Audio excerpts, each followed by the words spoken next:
Par rapport à l'arrestation de Koffi Olomide, humiliation. En tout cas, sincèrement,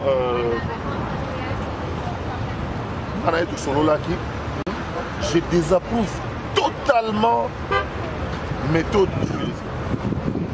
Les mêmes méthodes va utiliser dans un menu. Il faut que pour qu'elles en aient un repère parce que Koffi Olomide est dignitaire de la République dans l'ordre national de Kabila et Lukumba. La manière d'arrêter. Et puis les policiers ont le plaisir de me filmer. Ils humanisent Koffi Olomide vraiment quand même. Non, je pense que on m'a beaucoup appelé. J'ai été beaucoup appelé au Sénégal, surtout en Côte d'Ivoire pour Kolobaté. Donc, qu'est-ce qui se passe chez vous? Mais qu'est-ce qu'il a fait? Bon, moi, je n'explique pas bien exactement. Mais selon ta commission s'ensuit, il y a 3 convocations. Azo préfère répondre à la télé. La convocation, il y a les gens à TV. La convocation, il y a les gens à TV. Donc, on a les 3 convocations pour qui? C'est le mandat d'Amérique. On a appelé à Bango que Moukébaï, Safou, na Eliezer, un faux petit. Madame, il y a un faux petit. Vous comprenez? Donc, enfin, présent, on a passé lointain. Vous comprenez? On a passé lointain. Donc, Moukébaï, c'est une bonne chose. On va se plaindre dans la Zata. À Kenya. Na TV5, l'interview dans les cas qui par rapport à 15 millions d'euros. Est-ce que vous avez moins de vérité? Le président n'a pas besoin de ça. Il nous a dit ça dans la COP. Tu vas à la COP. Nous avons un COP. Indicateur. Droit de l'œil. Shida. Nous avons un sous. Maintenant, l'indicateur déjà est chaud. Choc. Moi, est chaud. C'est-à-dire, moi, moi, le président reconnaît que ça existe en RDC. Ok?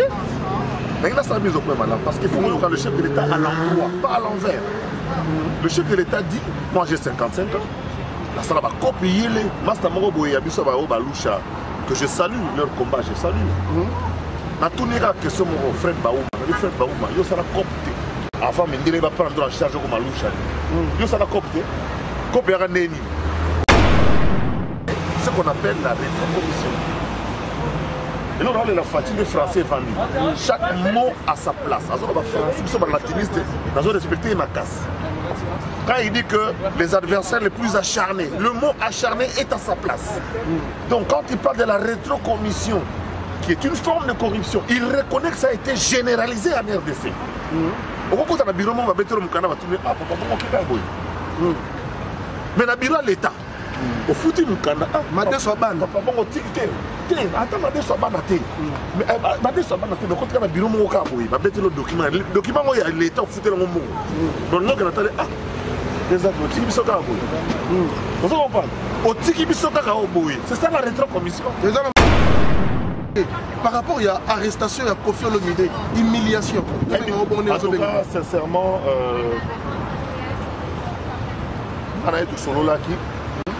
je désapprouve totalement la méthode utilisée. Les mêmes méthodes va utiliser dans un menu. Il faut que pour qu'elles en aient un repère parce que Koffi Olomide est dignitaire de la République dans l'ordre national de Kabila et Lukumba. La manière d'arrêter. Et puis les policiers ont le plaisir de me filmer. Ils humanisent Koffi Olomide vraiment quand même. Non, je pense que on m'a beaucoup appelé. J'ai été beaucoup appelé au Sénégal, surtout en Côte d'Ivoire pour Kolobaté. Donc, qu'est-ce qui se passe chez vous? Mais qu'est-ce qu'il a fait? Bon, moi, je n'explique pas bien exactement. Mais selon ta commission s'ensuit, il y a 3 convocations. Azo préfère répondre à la télé. La convocation, il y a les gens à TV. La convocation, il y a les gens à TV. Donc, on a les 3 convocations pour qui? C'est le mandat d'Amérique. Abonnez-vous! Abonnez-vous! Abonnez-vous! Abonnez-vous! Abonnez-vous sur votre chaîne YouTube. Congo Puissance. Congo Puissance. Il ne faut pas oublier. Abonnez-vous sur votre chaîne YouTube Congo Puissance. Congo Puissance. Oh ma bataille. Avec Kelly Katenda, ma pata. Avec Kelly Katenda, ma pata. Oh ma bataille. Nzela Zulu. Abonnez-vous sur votre chaîne YouTube. Congo Puissance TV. Faya, Congo Puissance TV. Abonnez-vous.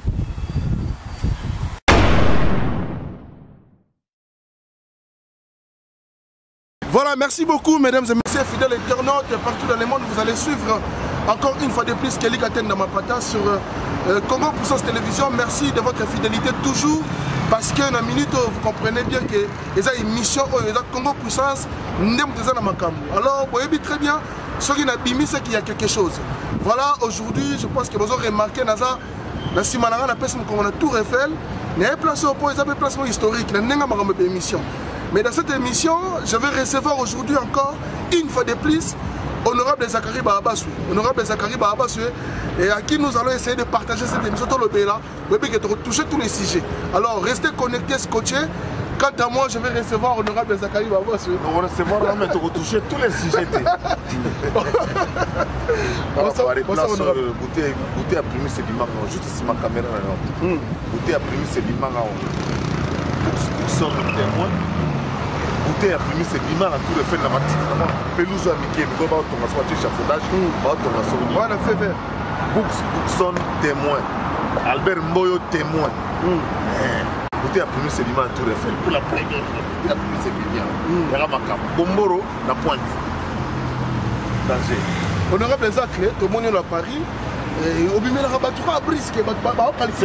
Citoyen du monde. Surtout ici, citoyen du monde, alors, citoyen du monde,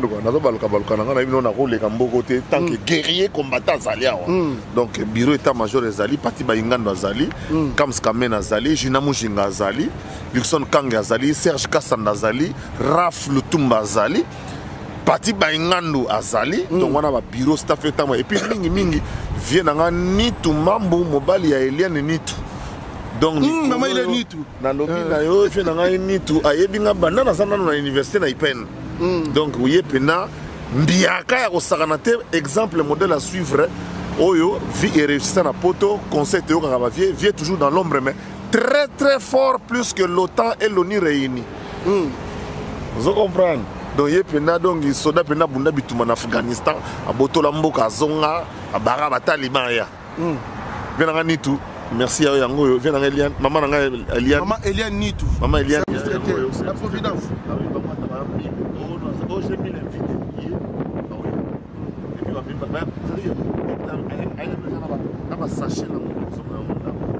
Quand on est à Paris, il y a aussi Chiki de Mouchachino.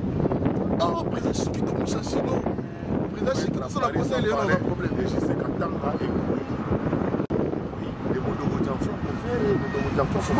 Très attendu à Kinshasa au mois d'août prochain. Aroya, là je sais qu'Atanga, Aroya dans le bon moment chez Papa Wemby. Donc, match à carré. Voilà, honorable Zakari Baba, ce match à carré. Et nous sommes surtout tout le monde à Paris parce que maintenant, mon Akio, nous sommes en Côte d'Ivoire. C'est en Côte d'Ivoire que nous avons une délégation de musiciens. Et les gars, ils ont plus un rapport avec les gars qui maintenant c'est de la carte de Salami. Il est très très bien, nous avons été très bien accueillis. La plus grande, la plus grosse délégation, la plus forte délégation, c'est une délégation à Congo.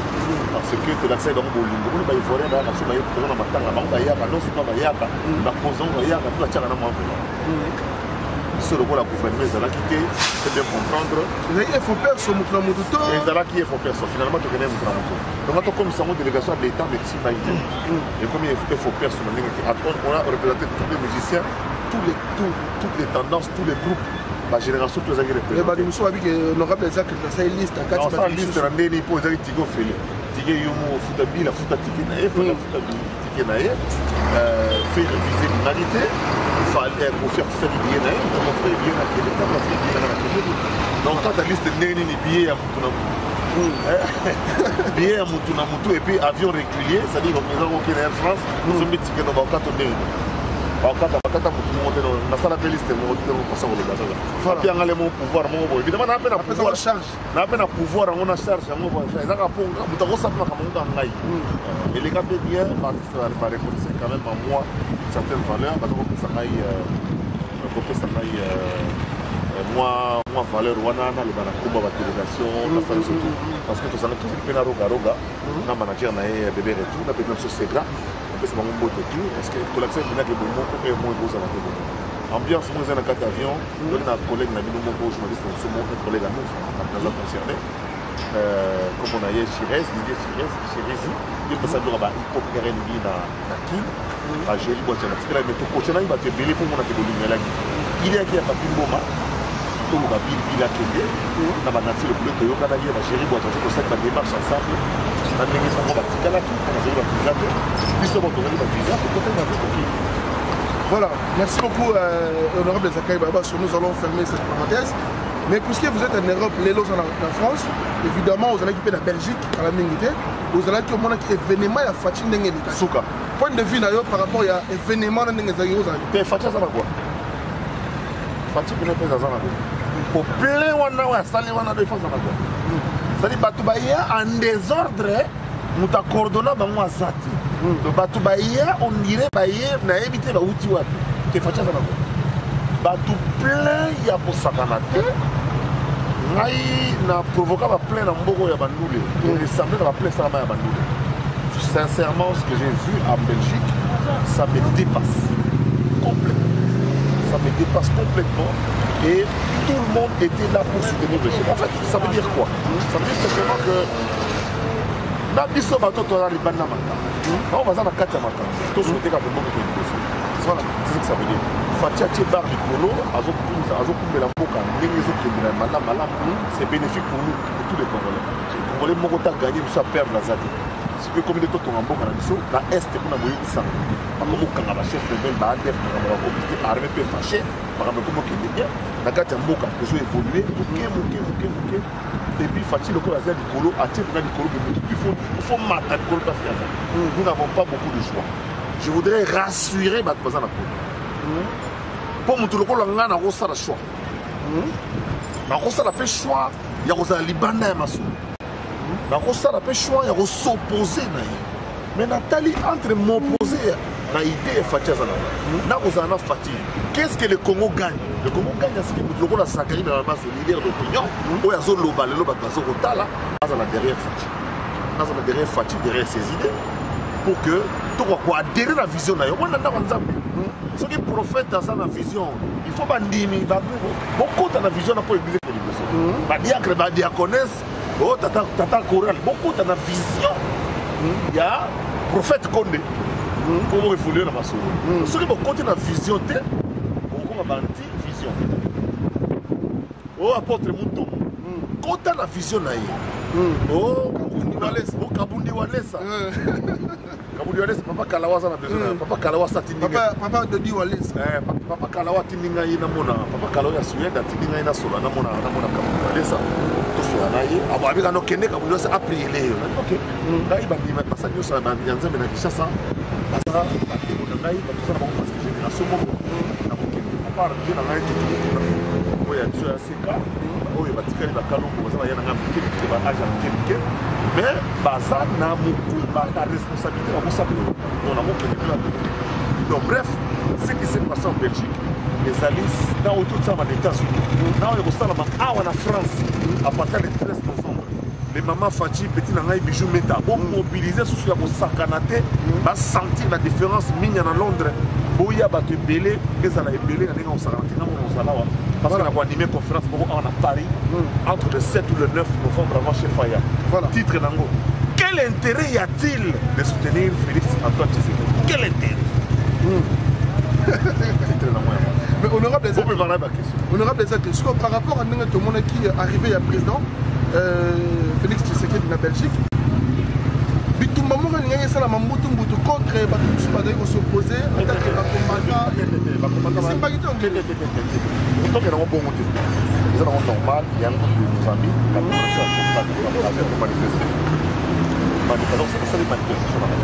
Mais parce que il faut la fatigue, il y a belé la institution. Il y a belé moko. Il y a belé moko. Il y a belé moko, c'est-à-dire qu'il y a un agua. Non, mais non, fatigue ça n'a pas. Pour bayaki est belé à Bosakanate, par rapport à bateau qui va s'arrêter, bateau va contre. Et puis sûreté belge, sécurité en Belgique, et ça l'a bien bien. Donc, quand on a marché, on a coûté à ta mouquette, on a ça la maca. Donc, il faut que tu aies ailleurs, bien organisé. Parce que au côté on a organisé dans la pancarte, on peut faire passer leur message. Voilà, passer le message dans le bango, il peut faire des salamis. Ils ont un combat boxe, voilà. Avant d'aller à Bimapé champion, nous on lit sur Ovim. Mais à tomber les coupes. Donc les gens ont fait tomber les coupes dans la Belgique, quand même, pas combattant. Voilà, merci d'avoir besoin de tout ça. Quand on a quelques mises au point, tout là, oui, ça va bien parce qu'il y a un lobby là-bas. Sur le lobby, pas de bon. Mais après, c'est là que déjà Félix, à l'écart qui na TV5, l'interview à l'écart qui par contre, il y a 15 millions d'euros. Est-ce que vous avez moins d'irrité? Le président n'a pas besoin de ça. Il nous a eu ça dans la compte.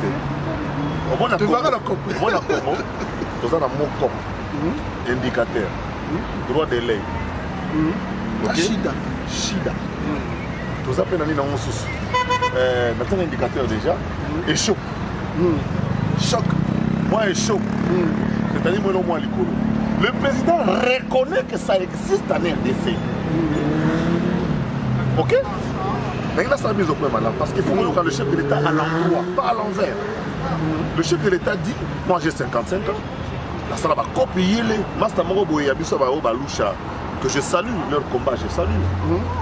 Na tout n'est que ce mon frère Baouma, le frère Baouma, il sera copté. Avant, il va prendre en charge comme Maloucha. Il sera copté, copier à Néni. Vous aurez le mot quelque part, au côté qui est aussi moins l'écolo. Mivé. Vous comprenez? Donc, le chef de l'État, il reconnaît qu'il existe en RDC ce qu'on appelle la rétrocommission. Et là, on a la fatigue des Français vendus. Chaque mot a sa place. Nous sommes latinistes, nous avons respecté ma casse. Quand il dit que les adversaires les plus acharnés, le mot acharné est à sa place. Donc, quand il parle de la rétrocommission, qui est une forme de corruption, il reconnaît que ça a été généralisé en RDC. Au bureau, on va mettre le mukana, mais dans bureau l'État, au foot mukana, Madé Soban, papa bon tic-tic, attends Madé Soban à thé, mais Madé Soban à thé, mais quand on a bureau mon cas, on va mettre le document, il y a l'État au foot le moment. Donc nous on attendait les autres, tic biso ka boy. Vous comprenez? Au tic biso ka boy. C'est ça la rétrocommission. Les gens ils ont fait partie de la société. Tu comprends? Il y a un peu de monde. Na côté on a té. Na zone de la Lilobanais sur le terrain là-bas. Il y a justement. Dans ça qu'on institué un office, il y a lutte contre fraude. Et puis lutte contre et moi on s'occupe de la lutte contre la fraude, la corruption. Et puis dans ça il y a mis balai. Lutte contre changement, non, pas plutôt lutte contre, mais pour le changement de mentalité. Donc le chef d'État a promis de créer 2 offices séparés. Moi, je vais changer de mentalité. Je vais maintenant. Je vais te coller, je vais te tata moro boye, kamene kamene na poto poto, je vais te boké. Mais les lots, la chaîne va le retour carré koufa, pour va tindika va sur loko. Vous comprenez? Donc nous avons perdu beaucoup de repères, beaucoup de valeurs aux gens qui habitent. Tu comme ici l'art partout, tu comme ici COP partout, tu comme ici Shida partout. Vous comprenez? Bateau va aider 15 millions de bima, par contre, même si tu aides 15 millions de bima, qui n'est même pas pasteur. Alors, je dis non, justement, je reconnais que ça existe dans mon pays. Maintenant, je vais créer 2 offices. Mon compagnon la lutte contre la corruption, mon sous pour un changement de mentalité, pour même dire que ma pasteur, comment on s'en a la rétrocommission. Papa qui le tire du sobo. Même ça, si tu comprends bien, c'est il y a 15 minutes au boss. Donc, c'est la quête. Mais le roi est dans le monde normal. Parce que le roi a validé. Il y a 15 minutes, maman, on a évité. Et quand on a la présidence, on a fait ailleurs, le ministère, on a fait belé. Mais l'habitude, on a ici là. C'est ce que le chef de l'État dit. Il dit que je reconnais que ça existe. C'est une pratique dans mon pays qui est enracinée. Maintenant, il faut combattre. Évitez pourquoi on a fait le temps de battre. C'est le temps de battre. On défend le discours du chef de l'État. Je défends, c'est-à-dire que pour combattre un mal, il faut d'abord le reconnaître. Même devant Dieu. Reconnaissez d'abord vos péchés et puis Dieu va vous aider à transformer. Le chef de l'État a reconnu ce péché collectif. C'est-à-dire en quelque sorte, les gens ont ma belle maison, ma belle moro, il y a un surtout tirage à salaire. Il y a des corps, commissionnaire coûte, il y a aidé au pays par les. faut simbisa la pour aider au pays pas. Hier peut qu'on a le quoi hier te qui parler. Au télé mais peut soulever. Ngam na tchepoa. Vous comprenez? Combien de fois ils sont allés sur le dossier de la ministère de la Finance ou l'anga sakari na kita. Tata moko boya na affaire étrangère bon on est na retard pour ça na tête. Parce que combien de Libanais ont racheté Bambonga Congolais? Tata na sala fait, na sala 50 ans na sala on lui doit 800 000 Libanais na bonga na aider 200 000 ngamo na bunda 600 millions. COP. Rétrocommission. Le chef a dit maintenant il faut que ça s'arrête. Et il a raison. Voilà. Et monsieur le président, j'appuie, il faut que ça s'arrête. Voilà, merci beaucoup. Bienvenue à toi en France, mon ami. Migagné, ma papa.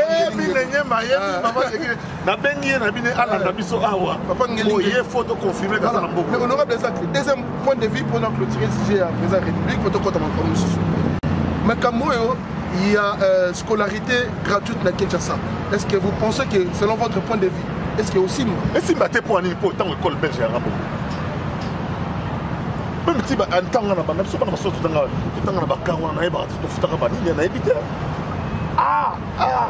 c'est ça, on appelle l'enseignement fondamental. C'est le mot A, A, B, B. 1 plus 1 égale 2. Enseignement fondamental de base, on est commis au fêlé. Et puis, écoutez, il faut savoir sur le Boka Zamboka va défier. Vous voulez une chose et son contraire. Vous voulez une Boka Boka. Entretenir le Boka, les alliés locaux. Mais il faudra garantir aux enseignants, parce que parce que les parents commencent à participer à la salaire. Ce n'est pas normal. Les appels sont à rétrocommission. Les appels sont à COP. Parce que dans l'université, partout ailleurs, les étudiants, les élèves contribuent à salaire à ma profession. C'est une rétrocommission. Non mais si vous par rapport à Eten, parce que vous avez un budget. Vous avez un c'est notre mais moi, on est où budget. Sur 15 000 euros. C'est un gros monde. On dit 15 000 foutus combien d'enseignants? 15 millions. Bon, quand on a langage, on a un bon langage.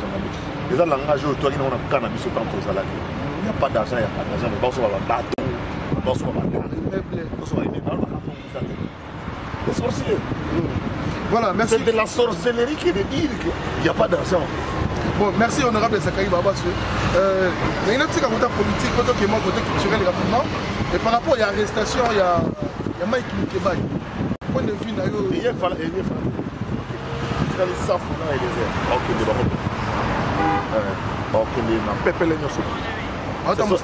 ce sont des mauvais garçons. Ils sont tous les jours à la télé. Moi j'ai fait 7 ans à la télé. Et puis ils viennent à la télévision. Rien de constructif. Quelles sont les idées qu'ils proposent? Aucune. Vous comprenez? On a les airs à l'école. Alors, les textes que nous lisons, c'est que c'est un petit député, parce qu'on a un député branché, c'est que les députés branchés, parce qu'ils testent. C'est-à-dire, soit il y a un retard, soit on a bouté dans le bâti. Parce qu'un député, comme moi, j'étais rapporteur de groupe parlementaire, je suis puissant, ils savent que si je ne fais pas ça, c'est dangereux. Donc, je devais avoir la version où on va tanguer dans la salle. Donc, ce qui a besoin, c'est que c'est un menu fréteur. Donc, ça veut dire qu'à ta zuité, ça arrive. Et puis ça l'a fait l'eau, on a 355 députés. Vous comprenez? On se plaint de Liban dans la TV. Oh, mais Nakati, on a s'opposé à la machine à voter Nakati. On a s'opposé à l'article 8, il y a une loi électorale. Nakati. On a s'opposé à ma passeport. Nakati. Mais on s'opposé à la TV. On a moins parlé, mais on a logué aux athées. Déposé? Déposé. Ça veut dire que nous avons appelé Bango Mukebay, Safou, na Eliezer, un faux petit. Madame n'a pas faux petit. Vous comprenez? Donc, enfin, présent à Bango, il a passé lointain. Vous comprenez? Il a passé lointain. Donc, Mukebay, c'est une bonne chose. On va se plaindre en Wazata. Akena. Après maintenant, Mukebay, on a des députés. On va faire un appel dans 7 ans dans Samoa. On a brossé Minou Libanda, tout ça, mais tout le monde a place brossé Minou, parce qu'on a une tongo, ça va besoin. Petite toilette. C'est ça. On dit, maintenant, sur le matin, sur le matin, en tout cas, qui commissaire du peuple, il paraît fort, Pare faute na ngai. Courage on a basu pour tant yo kota vraiment yé. En tout cas, na seki bolimbisi na mokili. Seki bolimbisi na mokili. Na kotisa ba inosa. Bavoni ko brosser bino minu libanda bazondeka, bazonoale bani. Banda ko basinga tisi ko ndako nani babongisi te. Voilà, merci beaucoup honorable Zakaï Babasoué. J'étais côté politique, mais si côté culturel, par exemple, une actualité. Par rapport à l'arrestation, il y a Kofi Olomide, humiliation. En tout cas, sincèrement,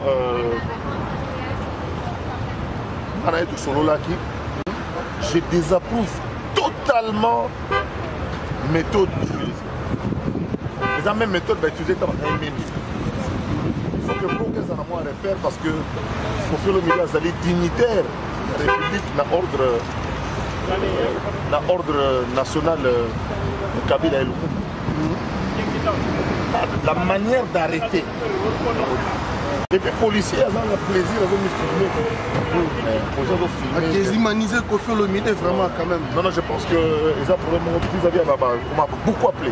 J'ai été beaucoup appelé au Sénégal, surtout en Côte d'Ivoire pour Kolobaté. Donc, qu'est-ce qui se passe chez vous? Mais qu'est-ce qu'il a fait? Bon, moi, je explique bien ça. Mais selon ta commission censure, il y a 3 convocations.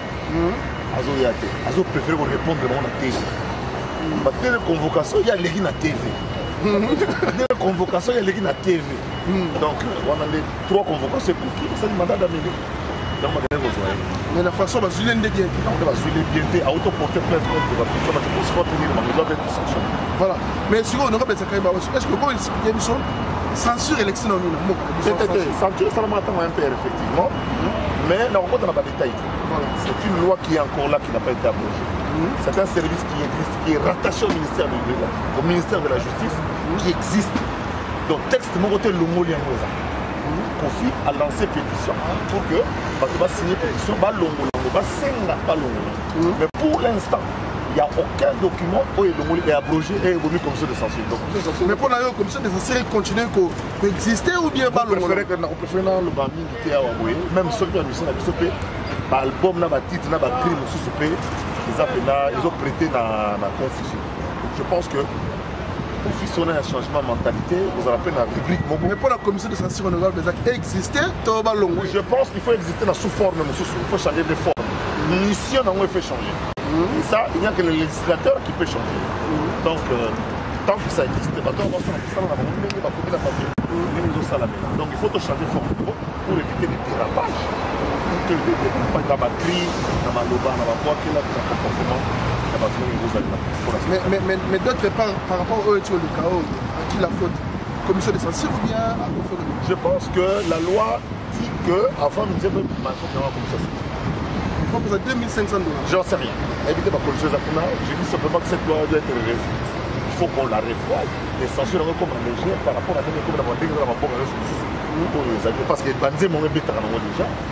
Bétarango déjà. Puis d'autres la musique en ligne. Bétarango déjà que tu le monde que tu vas donner béta mission ma casse volée. C'est une procédure locale et propre à la RDC. Et le président propre à la RDC, il faut que l'on va échanger. Ce sont les fonctions de l'État qui vont affecter mon ministère de Soussou. Qui ne va pas être ministère de la Justice, donc il va ministère de Soussou. Par contre, nous sommes l'État, mais comme ça, sans forme, ils ont mal. Les gens ont loi, ils ont ambigu. D'accord, très bien. Merci beaucoup, honorable Zakaï Babasoué. Tout là, côté culture, Fally Ipupa, Bercy 2000. Et si vous voyez, nous sommes au Moninga. C'est à Abuka. Abuka? Ah, la musique, nous sommes à Bercy.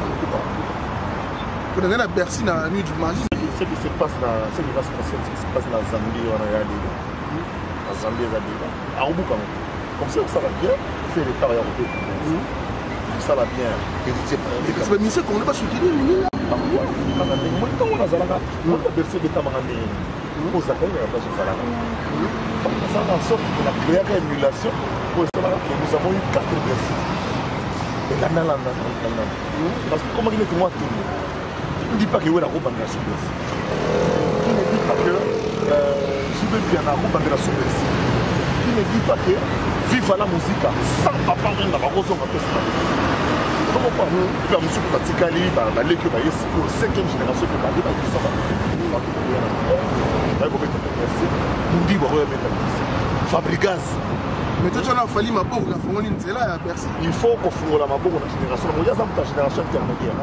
Qu'est-ce que la génération intermédiaire entre 3e et 4e, c'est-à-dire entre 4e et 5e. Voilà. Pas vraiment leader, mais c'est 4e et 5e. Voilà. Donc, dans 2020, ça le 28 février 2020. Voilà. Donc voilà, tout le monde a dit la nuit du Mali, tout le monde a dit l'artiste béni à Mali, il y a soit outil. Donc, oui, oui, c'est bon. Je pense que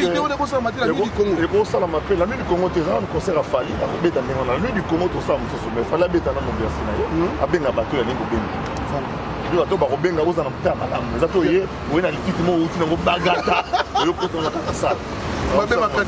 ok, bon, merci beaucoup.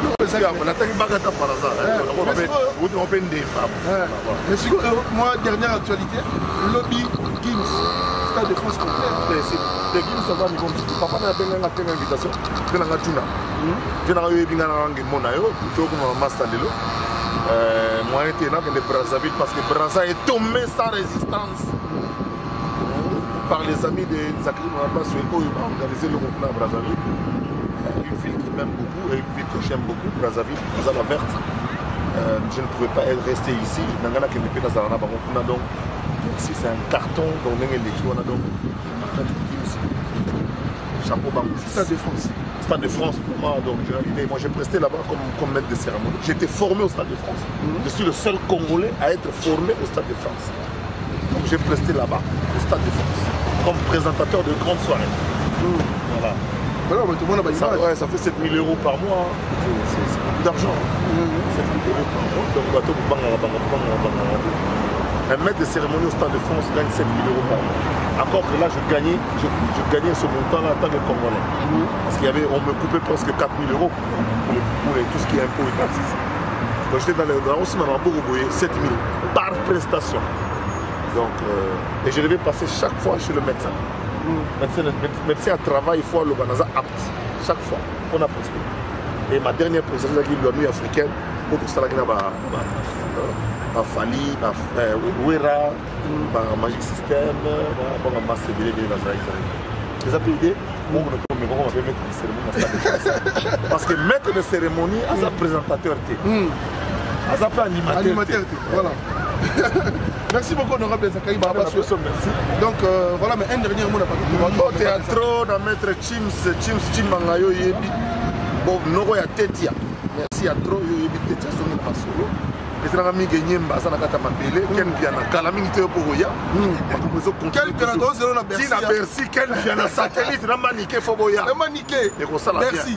Et puis, Ndaï, dans minute, on a un sabatoire, la main sur le cœur. On est à niveau, on a commune, on a commune. On a côté la tour, on a la première moitié. On a 5 années, parce qu'on est bon, on a Congo, 80 millions d'habitants, on a 8 musiciens par Mayam.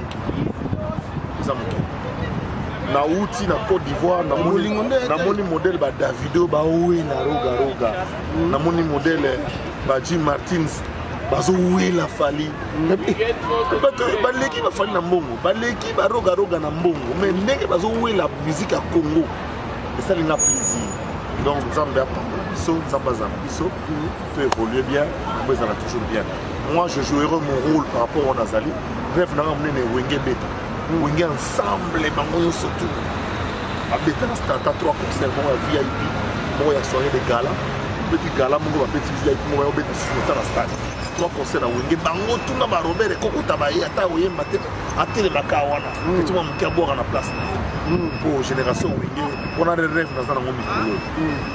Votre général de FAO, qui te retourne au sali, et il a chasserait des boules de sio, il y a Chikuto Mouchachino. Mathieu bien, Mathieu qui est bien. Merci beaucoup, honorable Zakari. C'est moi. Donc, merci beaucoup, merci à toi, mon ami Migeni, Papa Ngelingeli. Merci à Zabalou Koussawa Zabanga, merci à Henri Chipangu, acheté le seul patron qui me reste. Bon séjour à Kinshasa. Merci à Elodie la maintenance depuis Cologne. Elodie la maintenance, Babisoro Lingo Somba, Maputa et Maman Fati. Qui est né la colonne et pas Elodie la maintenance. Pour nous, nous sommes à 40 jours. La boutique, la colonne et pas Elodie la maintenance. Merci à toi, mon grand. Je sais dit là. Merci de votre fidélité. Nakeli Gatenda, Henri Chibango, acheté mon patron. Merci à toi, Zabalou Koussa, Wazabanga. Papi les rois, carte illimitée, formule Yasuka, formule magique. Papi les rois, salutations Nayo. Si vous avez aimé cette émission, j'étais là avec Honorable Zakari Baba, c'est toujours et encore. C'est pour que c'est Merci.